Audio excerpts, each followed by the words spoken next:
الحمد لله رب العالمين والصلاة والسلام على سيد المرسلين أما بعد فأعوذ بالله من الشيطان الرجيم بسم الله الرحمن الرحيم الصلاة والسلام عليك يا رسول الله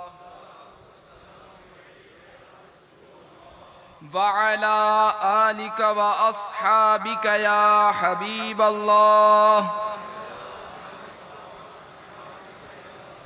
الصلاة والسلام عليك يا نبي الله وعلى آلك وأصحابك يا نور الله. میٹھے میٹھے اسلامی بھائیوں، حصول ثواب کی خاطر بیان سننے سے پہلے اچھی نیتیں کر لیتے ہیں۔ فرمان مصطفیٰ صلی اللہ تعالی علیہ وآلہ وسلم، نیت المؤمن خیر من عملہ، مسلمان کی نیت اس کے عمل سے بہتر ہے۔ بغیر اچھی نیت کے کسی بھی عمل خیر کا ثواب نہیں ملتا۔ جتنی اچھی نیتیں زیادہ اتنا ثواب بھی زیادہ۔ نگاہیں نیچی کیے خوب کان لگا کر بیان سنوں گا، ٹیک لگا کر بیٹھنے کے بجائے علم دین کی تعظیم کی خاطر جہاں تک ہو سکا دو زانوں بیٹھوں گا۔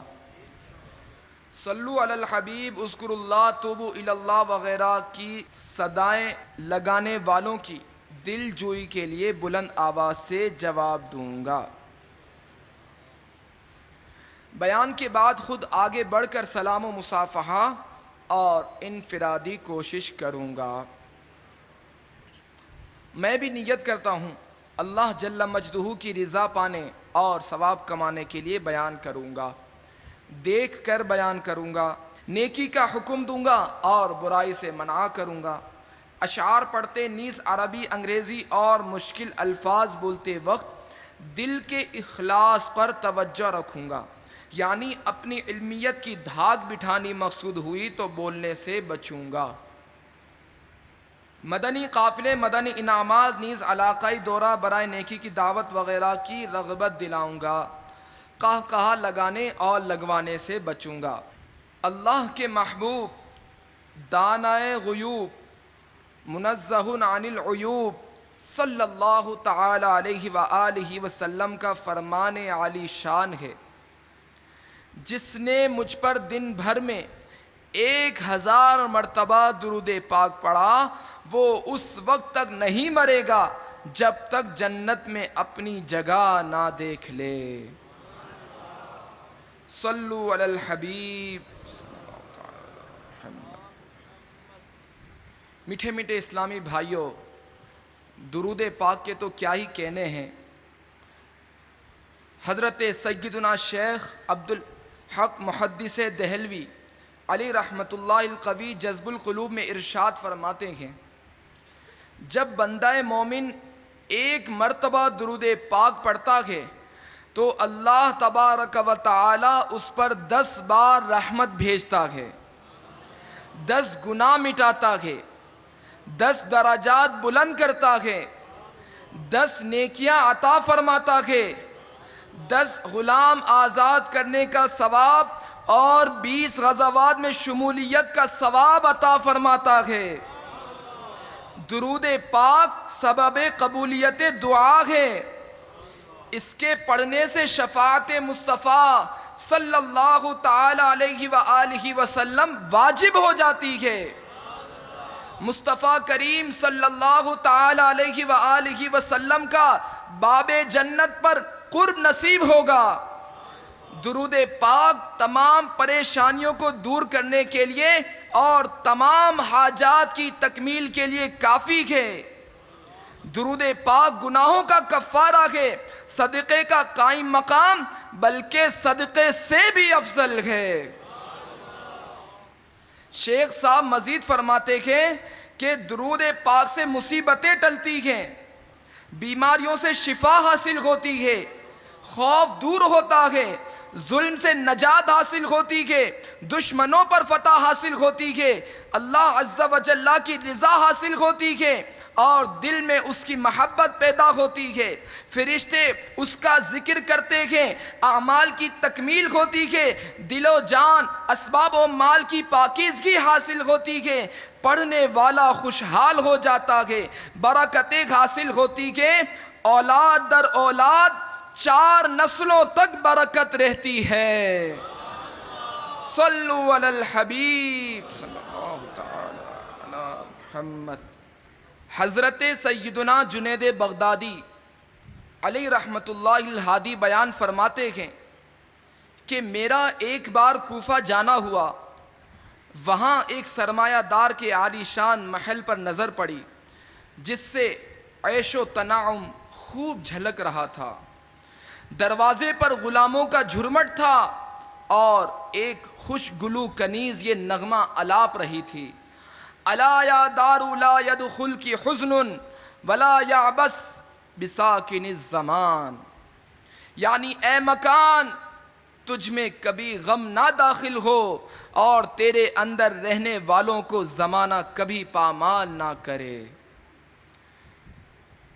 کچھ عرصے بعد میرا پھر اس محل سے گزر ہوا تو اس کے دروازے پر سیاہی چھا رہی تھی، نوکر چاکر غائب تھے اور اس ویران محل پر بوسیدگی و شکستگی کے آثار نمایاں تھے۔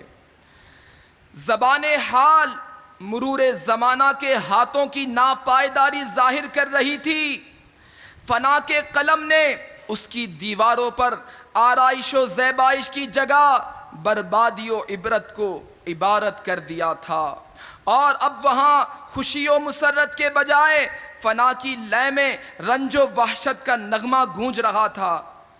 میں نے اس محل کی وحشت انگیز ویرانی کے بارے میں دریافت کیا تو معلوم ہوا کہ سرمایہ دار مر گیا، خدام رخصت ہو گئے، بھرا گھر اجڑ گیا، عظیم الشان محل ویران ہو گیا، جہاں ہر وقت لوگوں کی آمد و رفت سے رونق رہتی تھی، اب وہاں سناٹا چھا گیا۔ حضرت سیدنا جنید بغدادی علیہ رحمت اللہ الہادی فرماتے ہیں میں نے اس ویران محل کا دروازہ کھٹکھٹایا تو ایک کنیز کی نحیف یعنی کمزور آواز آئی۔ میں نے اس سے پوچھا اس محل کی شان و شوکت اور اس کی چمک دمک کہاں گئی؟ اس کی روشنیاں، اس کے جگمگ جگمگ کرتے قمقمے کیا ہوئے اور اس میں بسنے والوں پر کیا بیتی؟ میرے استفسار پر وہ بوڑھی کنیز اشکبار ہو گئی اور اس نے ویران محل کی داستان غم نشان سنانا شروع کی اور کہا اس کے مکین یعنی رہنے والے عارضی طور پر یہاں رہائش پذیر تھے، ان کی تقدیر نے ان کو قصر سے قبر میں منتقل کر دیا۔ اس ویران محل میں رہنے والے ہر فرد خوشحال اور اس کے سارے اسباب و مال کو زوال لگ گیا، اور یہ کوئی نئی بات نہیں، دنیا کا تو یہی دستور ہے کہ جو بھی اس میں آتا اور خوشیوں کا گنج پاتا ہے بالآخر وہ موت کا رنج پاتا اور ویران قبرستان میں پہنچ جاتا ہے۔ جو اس دنیا سے وفا کرتا ہے یہ اس کے ساتھ بے وفائی ضرور کرتی ہے۔ میں نے اس کنیز سے کہا ایک بار میں یہاں سے گزرا تو اس کے اندر میں ایک کنیز یہ نغمہ گا رہی تھی، الا یا دارو لا يدخل کی حزن ولا یعبس بساکن الزمان، یعنی اے مکان تجھ میں کبھی غم نہ داخل ہو اور تیرے اندر رہنے والوں کو زمانہ کبھی پامال نہ کرے۔ وہ کنیز بلک بلک کر رونے لگی اور بولی وہ بد نصیب گلوکارہ میں ہی ہوں، اس ویران محل کے مکینوں میں سے میرے سوا اب کوئی زندہ نہیں رہا۔ پھر اس نے ایک آہ سرد دلے پر درد سے کھینچ کر کہا افسوس ہے اس پر جو یہ سب کچھ دیکھ کر بھی فانی دنیا کے دھوکے میں مبتلا رہتے ہوئے اپنی موت سے غافل ہو جائے۔ میٹھے میٹھے اسلامی بھائیوں، ویران محل کی حکایت اپنے مکینوں یعنی اس میں رہنے والوں کے فنا کے ہاتھوں موت کے گھاٹ اترنے کا کیسا عبرتناک منظر پیش کر رہی ہے۔ وہ لوگ فانی دنیا کی آسائشوں کے باعث مسرور و شاداں، زوال و فنا سے بے خوف، موت کے تصور سے نا آشنا، لذت دنیا میں بدمست تھے۔ اس دار ناپائیدار میں یکایک موت سے ہمکنار ہونے کے اندیشے سے نابلد پختہ و عمدہ مکانات کی تعمیرات کرنے، ان کو دیدہ زیب اشیاء سے مزین ڈیکوریشن کرنے میں مصروف تھے۔ قبر کے اندھیروں اور اس کی وحشتوں سے بے نیاز، جگمگ جگمگ کرتی قندیلوں اور کمکموں سے اپنے مکانوں کو روشن کرنے میں مشغول تھے۔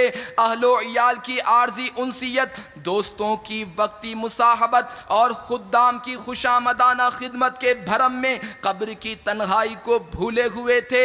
مگر یکایک فنا کا بادل گرجا، موت کی آندھی چلی اور دنیا میں تا دیر رہنے کی ان کی امیدیں خاک میں مل کر رہ گئیں۔ ان کے مسرتوں اور شادمانیوں سے ہنستے بستے گھر موت نے ویران کر دیے۔ روشنیوں سے جگمگاتے قصور یعنی محلات سے گھپ اندھیری قبور میں انہیں منتقل کر دیا گیا۔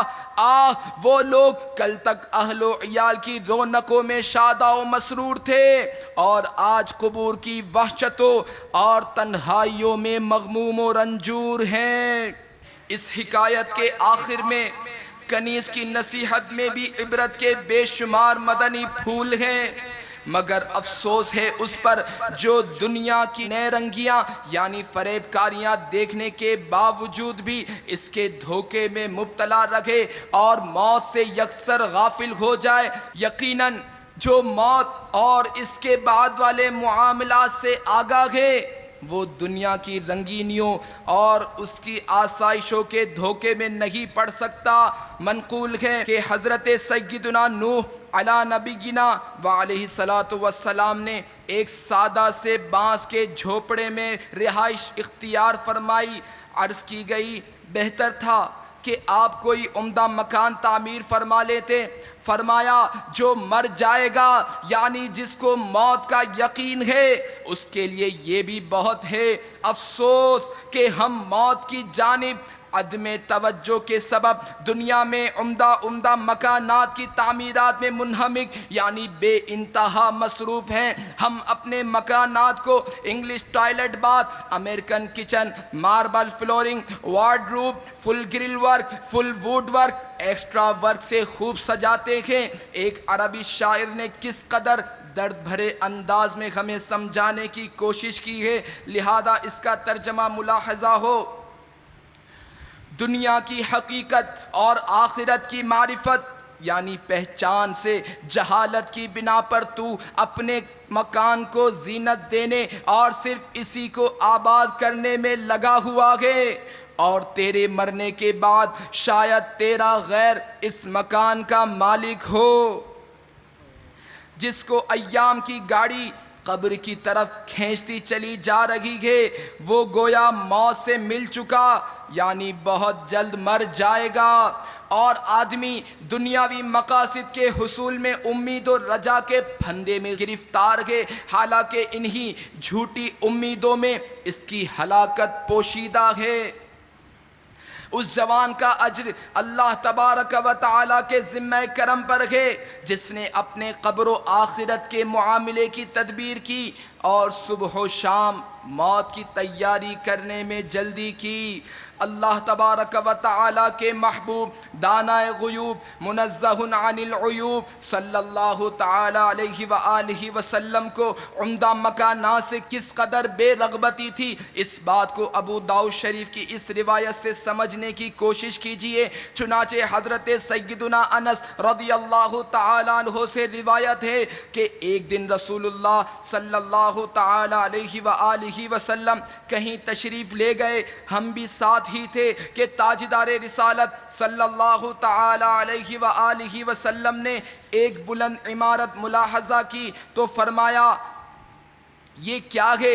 عرض کی گئی یہ فلاں انصاری کی ہے۔ یہ سن کر مدینے کے تاجور سلطان بحربر محبوب رب اکبر صلی اللہ تعالی علیہ وآلہ وسلم خاموش ہو گئے اور یہ بات قلب اطہر میں رکھ لی، حتیٰ کہ اس عمارت کا مالک حاضر ہوا اور اس نے آپ صلی اللہ تعالی علیہ وآلہ وسلم کو لوگوں کی موجودگی میں سلام عرض کیا۔ سرکار دو عالم صلی اللہ تعالی علیہ وآلہ وسلم نے ان سے اعراض کیا۔ اس انصاری نے یہ عمل کئی مرتبہ کیا، یہاں تک کہ اس انصاری شخص نے اپنے بارے میں ناراضی کا اظہار اور اعراض جان لیا تو اس نے جناب رسالت مآب صلی اللہ تعالی علیہ وآلہ وسلم کے اصحاب سے یہ کیفیت بیان کرتے ہوئے کہا، واللہ میں رسول اللہ صلی اللہ تعالی علیہ وآلہ وسلم کو ناراض پاتا ہوں۔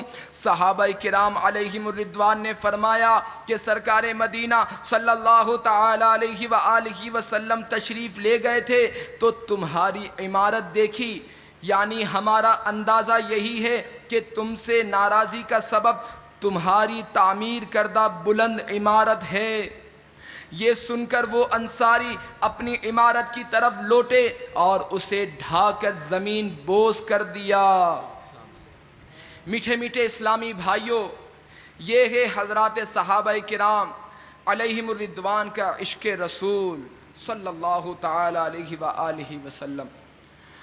مفسر شہیر حکیم الامت مفتی احمد یار خان علی رحمت الحنان اس حدیث پاک کے تحت فرماتے کہ مصطفیٰ جان رحمت صلی اللہ تعالی علیہ وآلہ وسلم نے انہیں نہ تو عمارت ڈھانے کا حکم دیا اور نہ ہی یہ فرمایا کہ اس طرح کی عمارت بنانا جائز نہیں۔ ان صحابی کو صرف اندازہ ہی ہوا کہ شاید تاجدار نبوت صلی اللہ تعالی علیہ وآلہ وسلم اس عمارت کے سبب مجھ سے ناراض ہو گئے ہیں، تو ان کا یہ ذہن بنا کہ یہ عمارت میرے اور محبوب کے درمیان رکاوٹ بن گئی ہے، لہٰذا اسے ڈھا دیا۔ اس ڈھانے میں مال کو برباد کرنا نہیں اور نہ ہی یہ فضول خرچی ہے، بلکہ مقصود محبوب کو منانا ہے۔ اگر عمارت ڈھانے سے اللہ تبارک و تعالی کے پیارے نبی صلی اللہ تعالی علیہ وآلہ وسلم راضی ہو جائیں تو یقیناً سودا نہایت ہی سستا ہے۔ حضرت سیدنا ابو زکریا تیمی علیہ رحمت اللہ القوی فرماتے ہیں، خلیفہ سلیمان بن عبد الملک مسجد حرام شریف میں موجود تھا کہ اس کے پاس ایک پتھر لایا گیا جس پر کوئی تحریر کندہ تھی۔ اس نے ایسے شخص کو بلانے کا کہا جو اسے پڑھ سکے۔ چنانچہ مشہور تابعی بزرگ حضرت سیدنا وہب بن منبہ رحمت اللہ تعالی علیہ تشریف لائے اور اسے پڑھا۔ اس میں لکھا تھا، اے ابن آدم، اگر تو اپنی موت کے قریب ہونے کو جان لے تو لمبی لمبی امیدوں سے کنارہ کشی اختیار کر کے اپنے نیک عمل میں زیادتی کا سامان کرے اور حرص و لالچ اور دنیا کمانے کی تدبیریں کم کر دے۔ یاد رکھ، اگر تیرے قدم پھسل گئے تو روز قیامت تجھے ندامت کا سامنا کرنا ہوگا، تیرے اہل و عیال تجھ سے بیزار ہو جائیں گے اور تجھے تکلیف میں مبتلا چھوڑ دیں گے، تیرے ماں باپ اور عزیز و احباب بھی تجھ سے جدا ہو جائیں گے، تیری اولاد اور قریبی رشتہ دار تیرا ساتھ نہ دیں گے، پھر تو لوٹ کر دنیا میں آ سکے گا نہ ہی نیکیوں میں اضافہ کر سکے گا۔ پس اس حسرت و ندامت کی ساعت سے پہلے آخرت کے لیے عمل کر لے۔ میٹھے میٹھے اسلامی بھائیوں، عقل مند کو چاہیے کہ وہ اپنی گزشتہ زندگی کا جائزہ لے، اپنے گناہوں پر نادم ہو کر ان سے سچی توبہ کرے، زیادہ دیر زندہ رہنے کی امید کے دھوکے میں نہ پڑے، بلکہ قبر و آخرت کی تیاری کے لیے فوراً نیک اعمال میں لگ جائے، دولت و مال اور اہل و عیال کی محبت میں نیکیاں نہ چھوڑے اور نہ ہی گناہوں میں پڑے کہ ان سب کا ساتھ تو دم بھر کا ہے اور نیکیاں قبر و آخرت بلکہ دنیا میں بھی کام آئیں گی۔ عزیز احباب ساتھی دم کے ہیں سب چھوٹ جاتے ہیں، عزیز احباب ساتھی دم کے ہیں سب چھوٹ جاتے ہیں، جہاں یہ تار ٹوٹا سارے رشتے ٹوٹ جاتے ہیں۔ میٹھے میٹھے اسلامی بھائیوں، ایسی فکر آخرت اسی وقت حاصل ہو سکتی ہے جبکہ ہم موت کو ہر وقت اپنی آنکھوں کے سامنے رکھیں اور اس دار فنا یعنی ختم ہو جانے والی دنیا کی فانی اشیاء کی دل میں کچھ وقعت یعنی قدر و قیمت ہی نہ سمجھیں، بلکہ جب بھی اس دنیا کی کسی چیز کو دیکھ کر خوشی حاصل ہو تو فوراً یہ بات یاد کریں کہ یہ چیز عنقریب مجھے چھوڑ دے گی یا خود مجھے اس کو چھوڑ کر جانا پڑ جائے گا۔ میٹھے میٹھے اسلامی بھائیوں، کامیاب و عقل مند وہی ہے جو دوسروں کو مرتا دیکھ کر اپنی موت یاد کرے اور قبر و آخرت کی تیاری کر لے، جیسا کہ بزرگان دین رحمہم اللہ تعالی کا مقولہ ہے، سعادت مند وہ ہے جو دوسروں سے نصیحت حاصل کرے۔ غفلت کے ساتھ موت کو یاد کرنے سے یہ سعادت حاصل نہیں ہوگی کہ اس طرح تو انسان ہمیشہ جنازے دیکھتا ہی رہتا ہے اور کبھی کبھی میت کو اپنے ہاتھوں سے قبر میں بھی اتارتا رہتا ہے۔ موت کا تصور اس طرح کیجئے کہ تنہائی میں دل کو ہر طرح کے دنیاوی خیالات سے پاک کر کے اپنے دوستوں اور رشتہ داروں کو یاد کیجئے جو وفات پا چکے ہیں۔ تصور ہی تصور میں ان فوت شدگان میں سے باری باری ہر ایک کا چہرہ سامنے لائیے اور ان کے حسب حال خیال کیجئے کہ وہ کس طرح دنیا میں اپنے اپنے منصب و کام میں مشغول، لمبی لمبی امیدیں باندھے ہوئے دنیاوی تعلیم کے ذریعے مستقبل کی بہتری کے لیے کوشاں تھے اور ایسے کاموں کی تدبیر میں لگے تھے جو شاید سال ہا سال تک مکمل نہ ہو سکیں۔ دنیاوی کاروبار کے لیے وہ طرح طرح کی تکلیفیں اور مشقتیں برداشت کیا کرتے تھے، وہ صرف اس دنیا ہی کے لیے کوششوں میں مصروف تھے، اسی کی آسائشیں انہیں محبوب اور اسی کا آرام انہیں مرغوب تھا۔ وہ یوں زندگی گزار رہے تھے گویا انہیں کبھی مرنا ہی نہیں کہ موت سے غافل، خوشیوں میں بدمست اور کھیل تماشوں میں ہر دم مگن تھے۔ ان کے کفن بازار میں آ چکے تھے لیکن وہ اس سے بے خبر دنیا کی رنگینیوں میں گم تھے۔ اسی بے خبری کے عالم میں یکایک انہیں موت نے آ لیا، وہ اندھیری قبروں میں اتار دیے گئے۔ ان کے ماں باپ غم سے نڈال ہو گئے، ان کی بیوائیں بے حال ہو گئیں، ان کے بچے بلکتے رہ گئے، مستقبل کے حسین خوابوں کا آئینہ چکنا چور ہو گیا، امیدیں ملیا میٹ ہو گئیں، ان کے کام ادھورے رہ گئے، دنیا کے لیے ان کی سب محنتیں رائگاں گئیں، ورثہ ان کے اموال تقسیم کر کے مزے سے کھا رہے ہیں اور ان کو بھول چکے ہیں۔ اس تصور کے بعد اب ان کی قبر کے حالات کے بارے میں غور کیجئے کہ ان کے بدن کیسے گل سڑ گئے ہوں گے، ان کے حسین چہرے کیسے مسخ ہو کر بگڑ چکے ہوں گے۔ وہ کھل کھلا کر ہنستے تھے تو منہ سے پھول جھڑتے تھے، مگر اب ان کے وہ چمکیلے خوبصورت دانت جھڑ چکے ہوں گے اور منہ میں پیپ پڑ گئی ہوگی، ان کی موٹی موٹی دلکش آنکھیں ابل کر رخساروں پر بہہ گئی ہوں گی، سنوار سنوار کر رکھے ہوئے ان کے ریشم جیسے بال جھڑ کر قبر میں بکھر گئے ہوں گے، ان کی باریک اونچی خوبصورت ناک میں کیڑے گھسے ہوئے ہوں گے، ان کے گلاب کی پنکھڑیوں کی مانند پتلے پتلے نازک ہونٹوں کو کیڑے کھا رہے ہوں گے۔ وہ ننھے ننھے بچے جن کی تتلی باتوں سے غمزدہ دل کھل اٹھتے تھے، قبر میں ان کی زبانوں پر کیڑے چمٹے ہوں گے۔ نوجوانوں کے قابل رشک توانا ورزشی جسم خاک میں مل گئے ہوں گے، ان کے تمام جوڑ الگ الگ ہو چکے ہوں گے۔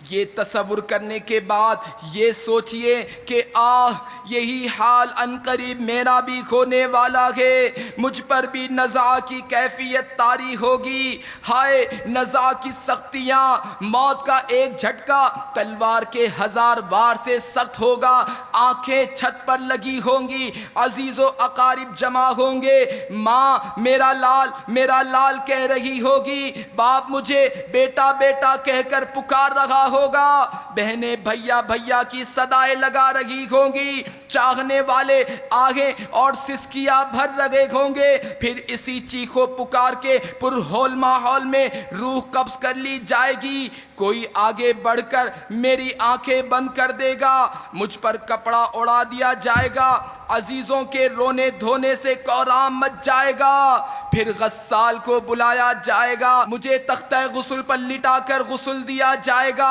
اور کفن پہنایا جائے گا، آہو فغاں کے شور میں اس گھر سے میرا جنازہ روانہ ہوگا جس گھر میں نے ساری عمر بسر کی، کل تک جنہوں نے ناز اٹھائے آج وہی میرا جنازہ اٹھا کر قبرستان کی طرف چل پڑیں گے، پھر مجھے قبر میں اتار کر اپنے ہاتھوں سے مجھ پر مٹی ڈالیں گے، پھر قبر کی تاریکیوں میں مجھے تنہا چھوڑ کر سب کے سب واپس پلٹ جائیں گے، میرا دل بہلانے کے لیے کوئی بھی وہاں نہ ٹھہرے گا، ہائے ہائے پھر قبر میں میرا جسم گلنا سڑنا شروع ہو جائے گا، اسے کیڑے کھانا شروع کر دیں گے، وہ کیڑے پتہ نہیں میری سیدھی آنکھ پہلے کھائیں گے یا کہ الٹی آنکھ میری زبان پہلے کھائیں گے یا میرے ہونٹ، ہائے ہائے میرے بدن پر کس قدر آزادی کے ساتھ کیڑے رینگ رہے ہوں گے، ناک کان اور آنکھوں وغیرہ میں گھس رہے ہوں گے، یوں اپنی موت اور قبر کے حالات کا باری باری تصور باندھیے، قبر کے دبانے، منکر نکیر کی آمد، ان کے سوالات اور قبر کے عذابات کے خیالات دل میں لائیے اور اپنے آپ کو ان پیش آنے والے معاملات سے ڈرائیے۔ اس طرح موت کا تصور کرنے سے انشاءاللہ العزیز دل میں موت کا احساس پیدا ہوگا، نیکیاں کرنے اور گناہوں سے بچنے کا ذہن بنے گا۔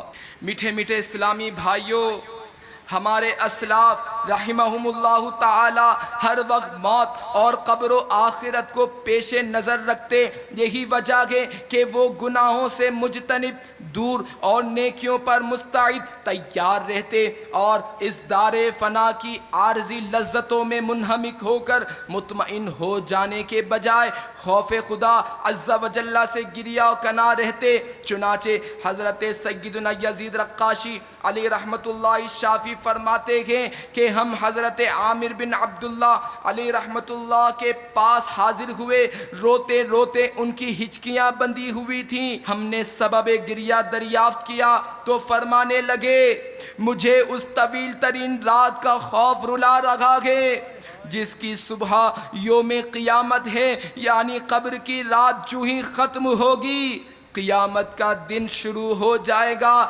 لہٰذا اس کے ہوش ربا تصور نے تڑپا رکھا ہے۔ میٹھے میٹھے اسلامی بھائیوں، قبر و حشر کے احوال کو سامنے رکھ کر ہمارے اسلاف رحمہم اللہ تعالی ہمیں بھی موت کی یاد اور اس کی آمد سے قبل اس کی تیاری کی ترغیب دلاتے ہیں۔ چنانچہ حجت الاسلام حضرت سیدنا امام محمد بن محمد غزالی علیہ رحمت اللہ الوالی فرماتے ہیں وہ شخص کہ موت جس کے گرنے کا وقت ہو، مٹی جس کا بچھونا، قبر جس کا ٹھکانہ، زمین کا پیٹ جس کی قیام گاہ، کیڑے جس کے انیس یعنی ساتھی، منکر نکیر جس کے ممتحن یعنی امتحان لینے والے، قیامت جس کی وعدہ گاہ اور جنت یا جہنم جس کا مورد یعنی پہنچنے کی جگہ ہو، اسے صرف موت ہی کی فکر ہونی چاہیے، اسی کا ذکر کرے، اسی کے لیے تیاری کرے، اسی کی تدبیر کرے، اسی کا منتظر رہے، اور حق یہ ہے کہ اپنے آپ کو فوت شدہ لوگوں میں شمار کرے اور خود کو مرا ہوا تصور کرے، کیونکہ مقولہ ہے کلو ما ہوا آت قریب، یعنی جو چیز آ کر رہے گی وہ قریب ہی ہے۔ نبی کے آخر الزمان، سلطان دو جہان، رحمت عالمیان، سرور ذی شان صلی اللہ تعالی علیہ وآلہ وسلم کا فرمان عبرت نشان ہے۔ عقل مند وہ ہے جو اپنے نفس کا محاسبہ کرے اور موت کے بعد کے معاملات کے لیے تیاری کرے۔ بزرگان دین رحمہم اللہ المبین موت اور اس دنیا سے کوچ کر جانے کو بہت کثرت سے یاد کرتے، چنانچہ حضرت سیدنا یزید رقاشی علی رحمت اللہ شافی سے جب کوئی عرض کرتا کیا حال ہے تو فرمایا کرتے موت جس کا موعد یعنی وعدے کا وقت، زمین کے نیچے جس کا ٹھکانہ، قبر جس کا گھر، کیڑے جس کے انیس یعنی ساتھی ہو، اور اسی کے ساتھ ساتھ اسے الفزع الاکبر بڑی گھبراہٹ یعنی قیامت کا بھی انتظار ہو، اس کا کیا حال ہوگا؟ یہ فرما کر آپ رحمت اللہ تعالی علیہ پر رقت طاری ہو جاتی، حتیٰ کہ روتے روتے بے ہوش ہو جاتے۔ اسی طرح حضرت سیدنا مالک بن دینار علی رحمت اللہ الغفار سے کسی نے پوچھا آپ نے صبح کیسے کی؟ فرمایا اس شخص کی صبح کس حال میں ہوگی جو ایک گھر یعنی دنیا سے دوسرے گھر یعنی آخرت کی طرف جانے والا ہو اور کچھ پتہ نہ ہو کہ جنت میں جانا ہے یا دوزخ ٹھکانا ہے۔ میٹھے میٹھے اسلامی بھائیوں، ہمیں بھی چاہیے کہ ان بزرگان دین رحمہم اللہ تعالیٰ کی مبارک مدنی فکر سے اکتساب فیض حاصل کرتے ہوئے موت اور آخرت کی تیاری کا ذہن بنائیں اور اس بے اسبات یعنی کمزور، عارضی اور فانی دنیا پر اعتماد و اطمینان کے بجائے آخرت کی تیاری میں مشغول رہیں۔ امیر المؤمنین حضرت سیدنا عمر بن عبد العزیز رحمت اللہ تعالی علیہ نے ایک خطبے میں ارشاد فرمایا اے لوگو، دنیا تمہارا باقی رہنے والا ٹھکانہ نہیں ہے، یہ تو وہ دار ناپائیدار ہے جس کے لیے اللہ تبارک و تعالی نے فنا ہونا اور اس کے رہنے والوں پر یہاں سے رخصت ہو جانا لکھ دیا ہے۔ ان قریب مضبوط اور آباد مکان ٹوٹ پھوٹ کر ویران ہو جائیں گے اور ان مکانات کے کتنے ہی ایسے مکین یعنی رہنے والے ہیں جن پر رش کیا جاتا ہے بعجلت تمام یعنی جل تر رخصت ہو جائیں گے۔ پس اے لوگو، اللہ تبارک و تعالی تم پر رحم فرمائے، اس دنیا میں سے عمدہ چیز یعنی نیکیاں لے کر اچھے حال میں نکلو اور توشہ سفر لے لو۔ پس بہترین توشہ تقوی اور پرہیزگاری ہے۔ کروڑوں شافعیوں کے عظیم پیشوا حضرت سیدنا امام شافعی علیہ رحمت اللہ القوی نے ایک بار بیان میں ارشاد فرمایا بے شک دنیا پھسلنے کی جگہ اور ذلت کا گھر ہے، اس کی آبادی برباد ہونے والی اور اس کے ساکنین یعنی باشندے قبروں میں پہنچنے والے ہیں، اس کا حصول اس سے جدائی پر موقوف ہے یعنی حاصل ہونے والی ہر دنیاوی شے جدا ہو کر رہے گی اور اس کی دولت مندی تنگ دستی کی طرف پھرنے والی ہے۔ اس میں زیادتی حقیقت میں تنگی ہے، اس میں تنگی دراصل آسانی ہے۔ پس اللہ تبارک و تعالی کی بارگاہ میں گھبرا کر توبہ کر اور اس کے عطا کردہ رزق پر راضی رہے۔ دار بقا یعنی آخرت کے اجر کو دار فنا یعنی دنیا کے بدلے میں ضائع نہ کر۔ تیری زندگی ڈھلتا سایہ اور گرتی دیوار ہے، اپنے عمل میں زیادتی اور عمل یعنی دنیاوی امید میں کمی کر۔ حضرت سیدنا علی المرتضیٰ شیر خدا کرم اللہ تعالی وجہ الکریم نے ایک مرتبہ کوفے میں خطبہ دیتے ہوئے ارشاد فرمایا بے شک تمہارے بارے میں مجھے اس بات کا خوف ہے کہ کہیں تم لمبی لمبی امیدیں نہ باندھ بیٹھو اور خواہشات کی پیروی میں نہ لگ جاؤ۔ یاد رکھو لمبی امیدیں آخرت کو بھلا دیتی ہیں اور خبردار نفسانی خواہشات کی پیروی راہ حق سے بھٹکا دیتی ہے۔ خبردار دنیا عنقریب پیٹ پھیرنے والی اور آخرت جلد آنے والی ہے۔ آج عمل کا دن ہے، حساب کا نہیں، اور کل حساب کا دن ہوگا، عمل کا نہیں۔ حضرت سیدنا عثمان غنی رضی اللہ تعالی عنہ نے سب سے آخری خطبے میں جو ارشاد فرمایا اس میں یہ بھی کہ اللہ تبارک و تعالی نے تمہیں دنیا محض اس لیے عطا فرمائی ہے کہ تم اس کے ذریعے آخرت کی تیاری کرو، اور اس لیے عطا نہیں فرمائی کہ تم اسی کے ہو کر رہ جاؤ۔ بے شک دنیا محض فانی اور آخرت باقی ہے، تمہیں فانی دنیا کہیں بہکا کر باقی آخرت سے غافل نہ کر دے۔ فنا ہو جانے والی دنیا کو باقی رہنے والی آخرت پر ترجیح نہ دو، کیونکہ دنیا کا رشتہ قطع ہونے والا ہے، اور بے شک اللہ عز و جل کی طرف لوٹنا ہے۔ اللہ سے ڈرو، کیونکہ اس کا ڈر اس کے عذاب کے لیے روک اور ڈھال اور اس تک پہنچنے کا ذریعہ ہے۔ یہ دنیا بے وفا آخر فنا، نہ رہا اس میں گدا نہ بادشاہ۔ میٹھے میٹھے اسلامی بھائیوں، اپنے گناہوں سے سچی توبہ کیجئے، اور یہ بھی عہد کیجئے کہ آئندہ گناہوں سے بچ کر نیکیاں اپنائیں گے۔ توبہ کی طرف گھبرا کر اٹھنے کے لیے آئیے چند گناہوں کا عذاب سنتے ہیں۔ جہنم میں غی نامی ایک خوفناک وادی ہے جس کی گرمی سے جہنم کی دیگر وادیاں پناہ مانگتی ہیں۔ یہ وادی شرابیوں، زانیوں، سود خوروں، جھوٹے گواہوں، ماں باپ کے نافرمانوں اور بے نمازیوں کے لیے ہے۔ حضرت سیدنا ابو ہریرہ رضی اللہ تعالیٰ عنہ سے روایت ہے کہ رسول پاک صاحب لولاک سیاہ افلاک صلی اللہ تعالیٰ علیہ وآلہ وسلم کا فرمان عبرت نشان ہے، جس کو اللہ عز و جل نے مال عطا فرمایا اور اس نے اس کی زکوٰۃ ادا نہ کی، تو قیامت کے دن اس کا مال ایک گنجے اژدہے کی صورت میں بنا دیا جائے گا کہ اس اژدہے کی دو چتیاں ہوں گی جو اس کے بہت ہی زہریلے ہونے کی نشانی کے، اور وہ اژدہا اس کے گلے کا توق یعنی ہار بنا دیا جائے گا، جو اپنے جبڑوں سے اس کو پکڑے گا اور کہے گا میں ہوں تیرا مال، تیرا خزانہ۔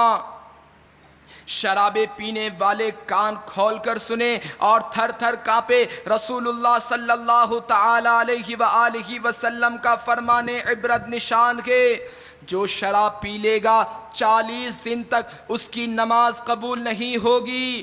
اگر اس نے توبہ کر لی تو اللہ تبارک و تعالی اس کی توبہ قبول فرما لے گا۔ پھر اگر دوبارہ اس نے شراب پی لی تو پھر 40 دن تک اس کی نماز قبول نہیں ہوگی۔ اگر اس نے توبہ کر لی تو اللہ تبارک و تعالی اس کی توبہ قبول فرمائے گا۔ پھر اگر تیسری بار شراب پی لی تو پھر 40 دنوں تک اس کی نماز قبول نہیں ہوگی۔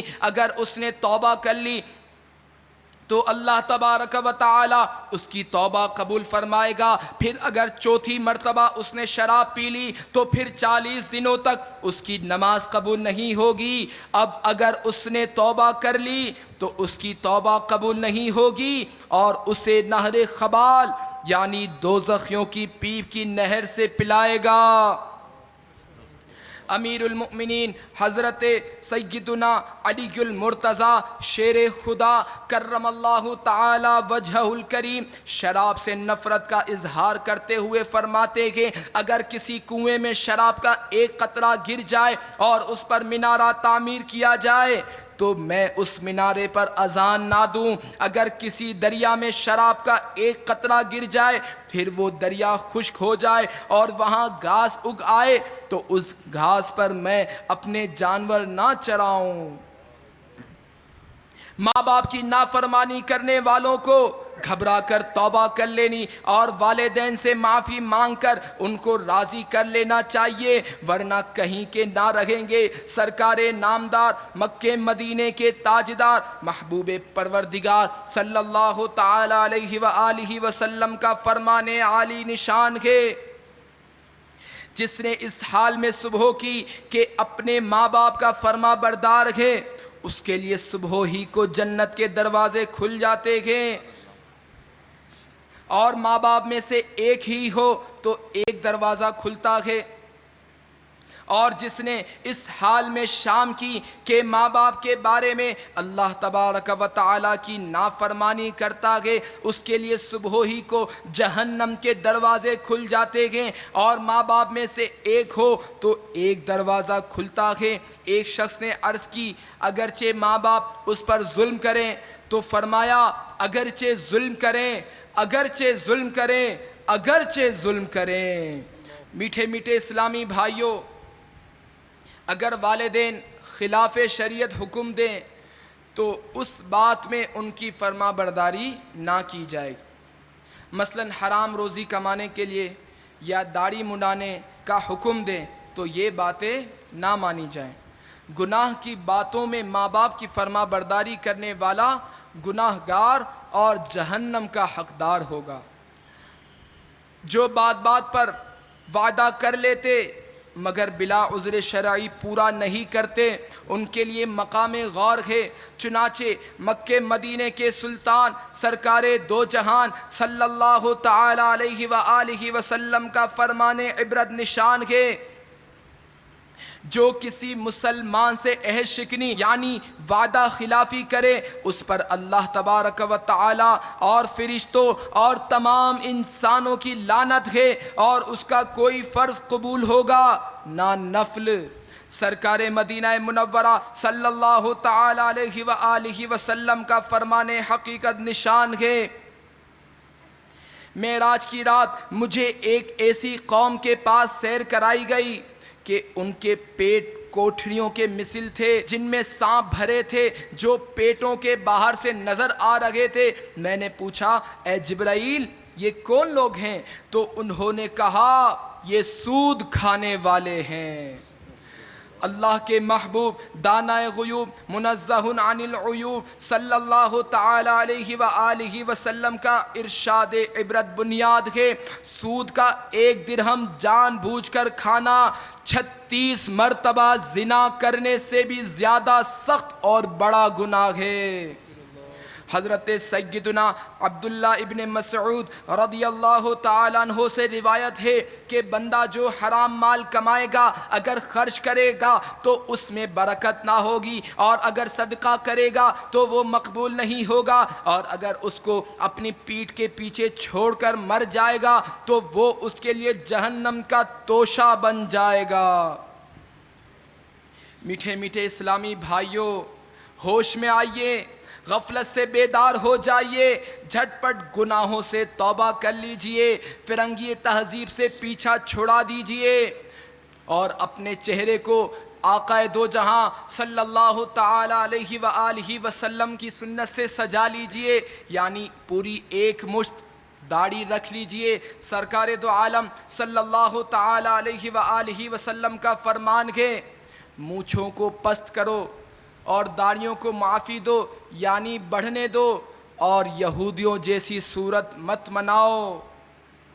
تو نیت کر لیجئے کہ ہم انشاءاللہ اپنے چہرے کو آقا دو جہاں صلی اللہ تعالی علیہ وآلہ وسلم کی میٹھی میٹھی سنتوں سے سجائیں گے، اور اپنی اصلاح کے ساتھ ساتھ دوسروں کی اصلاح کا ذہن بھی بنائیے۔ نیکی کی دعوت کی خاطر مر مٹنے کا جذبہ پیدا کیجئے، جان و مال اور وقت سب کچھ احیاء سنت کے لیے قربان کرنے کا ذوق بڑھائیے، اور نیت فرمائیے کہ مجھے اپنی اور ساری دنیا کے لوگوں کی اصلاح کی کوشش کرنی ہے انشاءاللہ عز و جل۔